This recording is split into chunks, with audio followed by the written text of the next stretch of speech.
for the Senate, for the Supreme Court, and for the United States of America. Today, we are here to vote to confirm Ketanji Brown Jackson as the 116th Justice of the United States Supreme Court. Now, a few days ago, I spoke with a group of 8th graders from Cheektowaga, New York. Many of them were students of color. It was amazing. When I mentioned that this week we were confirming the judge, you could see them light up, the unmistakable look in their eyes. One day, each young lady thought to herself, I can do it too. You know, it's been a dark 2 years with COVID. People getting sick and dying, many of whom we knew, stores closing, schools shutting their doors.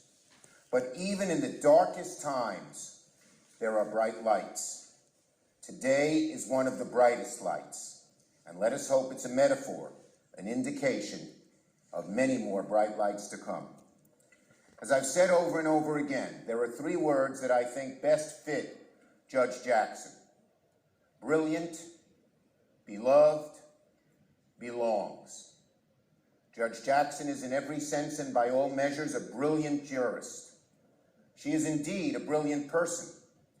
By the judge's own telling, she first discovered her calling to the law, not in a classroom or by reading a book or by talking to lawyers, but by sitting at the kitchen table next to her dad, filling out her coloring book while her dad poured through case law.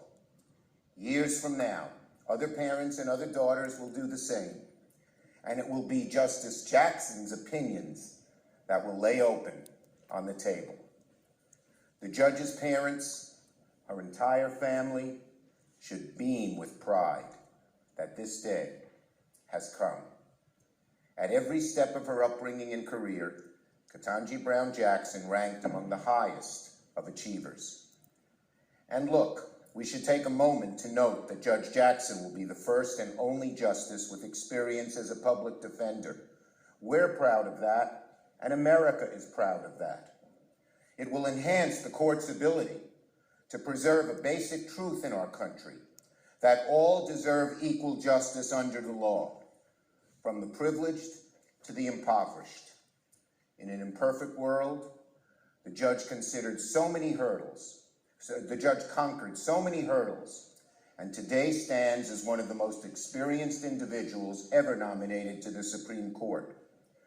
For this reason, the judge is also beloved by individuals and organizations across the political spectrum. I went through her record carefully, and never did I find one instance of a peer or colleague or associate say one negative word about her. It was incredible. When we go through these records, you often find someone here and there who will badmouth the individual who knew them. Not with just Judge Jackson. And lest we forget, the judge is popular in the minds of the American people. A Gallup poll released after her hearing showed nearly 60% of the public supports her confirmation, 10 points above the historical norm. And there is no question here, the country by and large wants the Senate to confirm Judge Jackson. Police chiefs want to confirm Judge Jackson.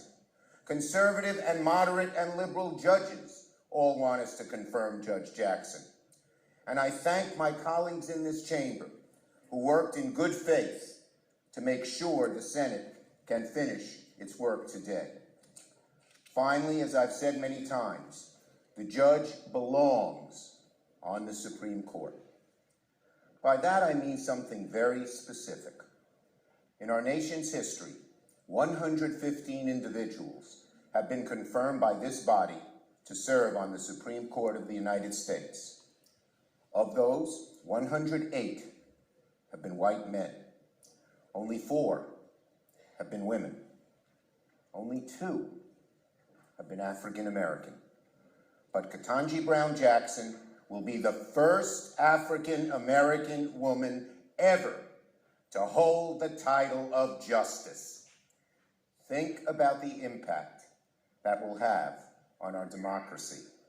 Untold millions of kids will open textbooks and see pictures of Justice Jackson among the highest ranks of our public figures. How many millions of kids in generations past could have benefited from such a role model? How many would-be justices, lawyers, doctors, generals, business people have been lost to history precisely because their history books had few, if any, role models that they could relate to?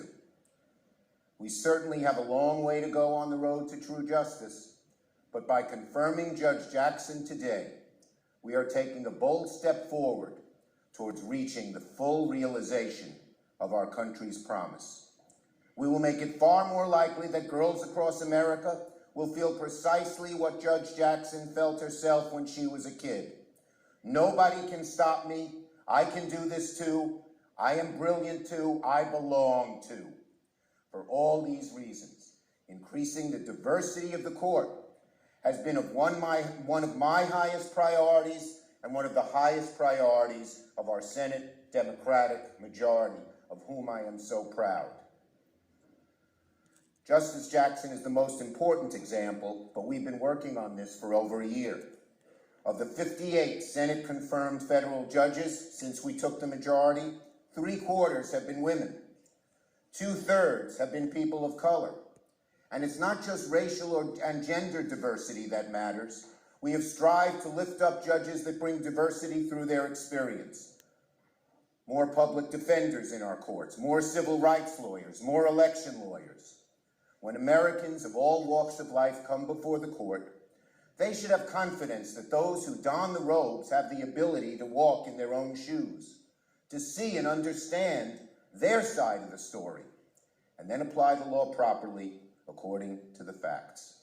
One judge at a time, one judge at a time, this majority is expanding the possibility of who merits consideration to the bench.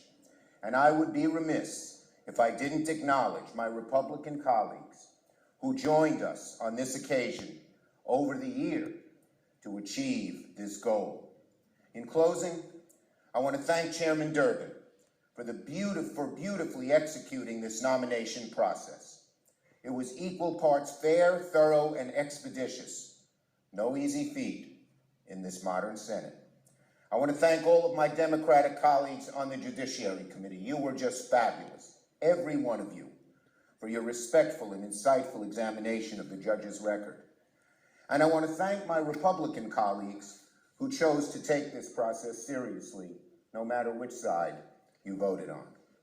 The President sent us an impressive nominee. She merited a robust and thoughtful and lively examination. I thank the members who did it precisely that. In short, Madam President, this is one of the great moments of American history. At the time of our Constitution's ratification, in most states you had to be a white, male, Protestant landowner to be considered part of American society.